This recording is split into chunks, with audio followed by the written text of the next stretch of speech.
đỡ biết làm cái ngắn không làm kia. Ngắn rồi làm rồi. Chuyện khó rồi.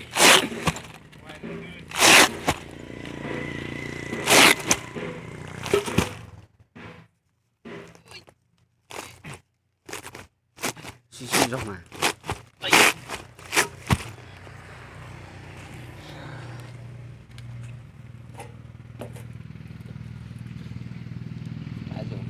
Giờ thì cho nên cái là to cho chân té à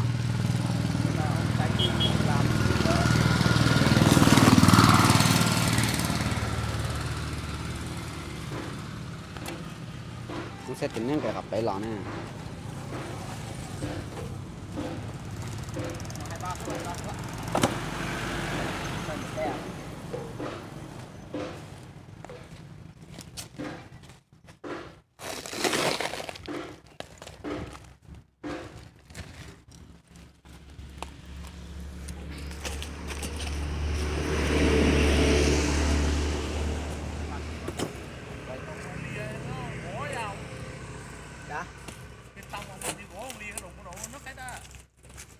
này cứng lắm á.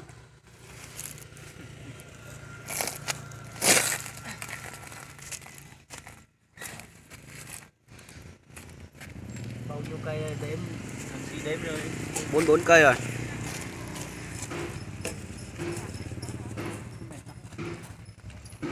Ui dồi.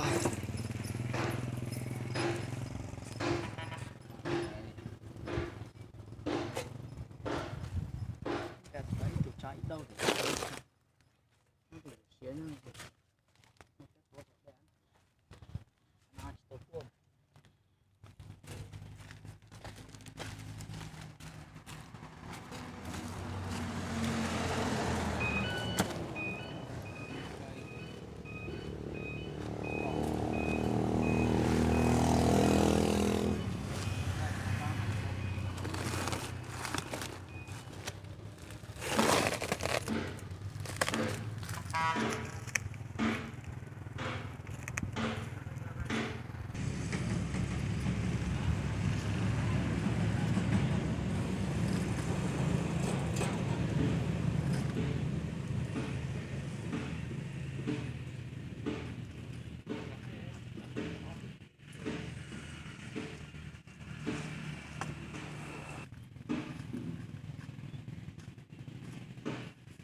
Cái luôn này mùa ùa giò mà dòng lên nó nữa.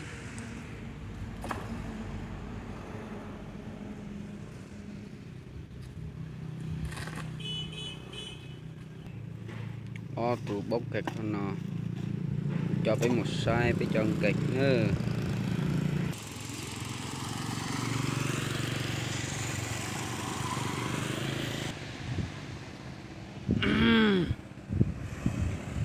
Chân kịch biết quay cho nó nữa biết một lần tàu tía lì nữa cho nó chân kịch lo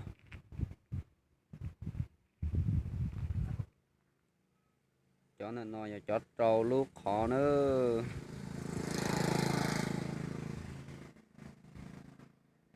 cho nên này cho lâu lúc khó nữa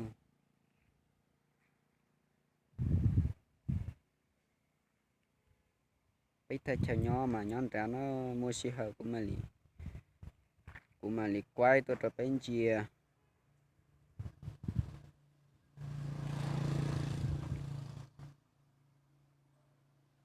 giờ chỉ sợ lì cả thằng này phải chơi cụ thế nữa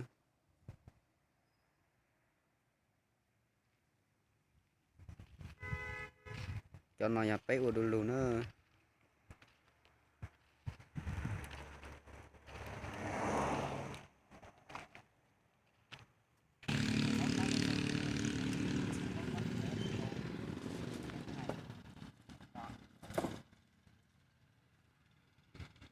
nãy tua gió này bóc cái tủ hắn tao nhẹ đi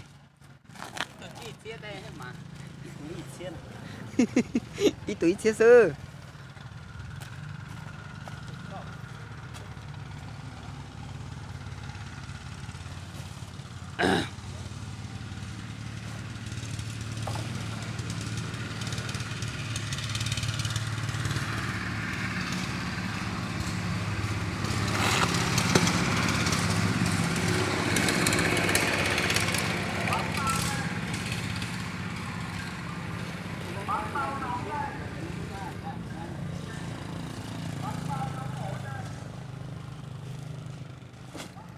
cho nên nè cái lo hơn tí là cái lon xinh có phút tê đó. Ai dạ. Ai ơi.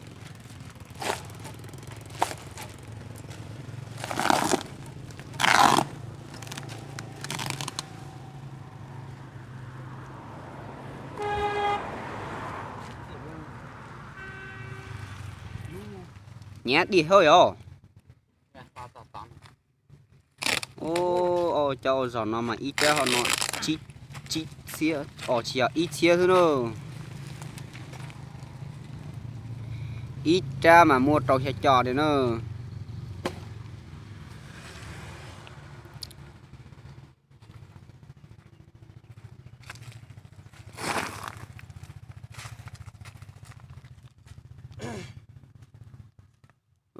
mong mà ok mà giờ lên nó sẽ tiền lô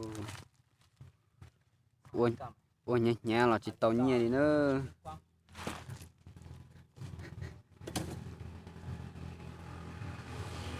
Tốt cả. Nó đều ok. tụi nó ở tụi cũng tía tụi cũng chó nữa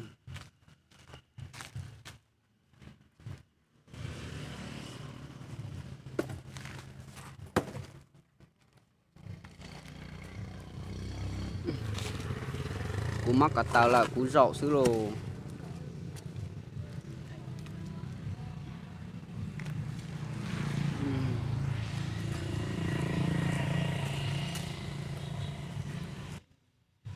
ô là rằng cái áp bên trên này sao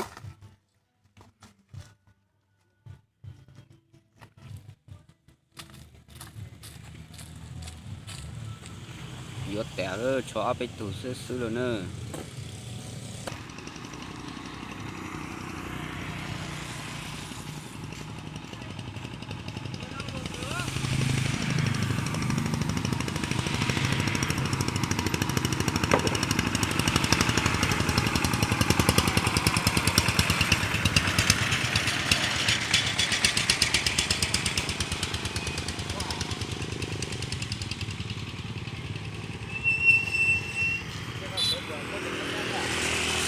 dạ về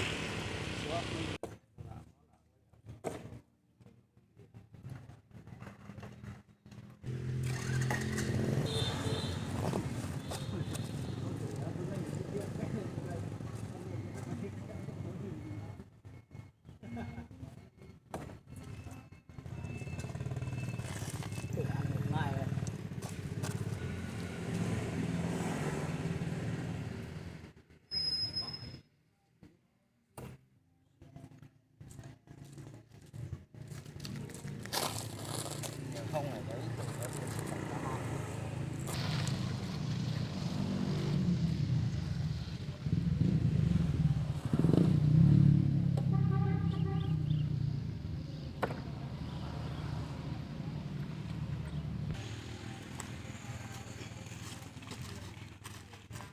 chú ít tụ hết tẻ nữa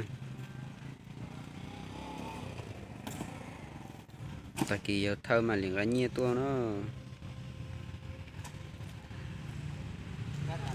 Lâu nè, đi mà. Lâu xa có tay lâu tẩu.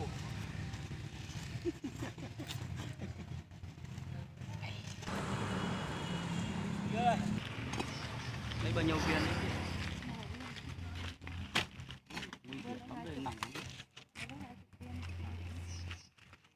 Lấy đi giải đường để tầm núi tầm á. với tâm à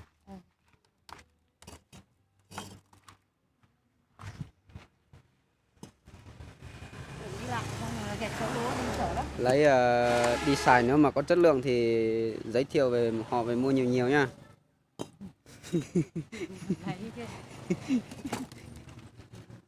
Bên này này. để anh em mình không chết đói nha Này được 3 cục.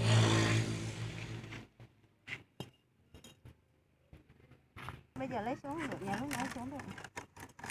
Tại vì hồi nãy sao không làm luôn. Quen. Làm thế luôn đi. Vẫn được ấy nhỉ. Làm thế.